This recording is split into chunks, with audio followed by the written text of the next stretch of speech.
everyone, welcome to Virakti Education. So here we have a question. 84 divide in the parenthesis 6 plus 8, then multiply 5. Okay. So now let's solve this problem correctly by using a PEMDAS rule. Okay. So PEMDAS, P-E-M-D-A-S.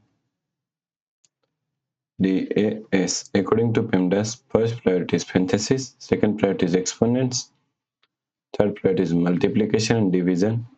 Here multiplication and division both have equal priority, so we have to solve it from left to right.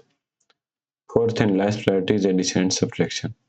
Also addition and subtraction both have equal priority, so we have to solve it from left to right. Okay. So in this question, first priority is parenthesis. So first we have to solve this parenthesis. Okay. So is equal to 84 divide.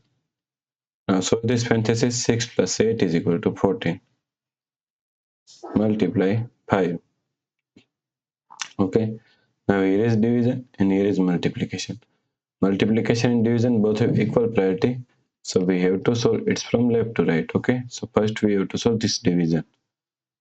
So is equal to, now 84 divide 14 is equal to 6 multiply 5. Okay. So now 6 multiply 5 is equal to 30. So the correct answer is 30. Okay. If you like this problem, please like, share and subscribe Virakti Education YouTube channel, and also do not forget to comment your answer. Thanks for watching this video.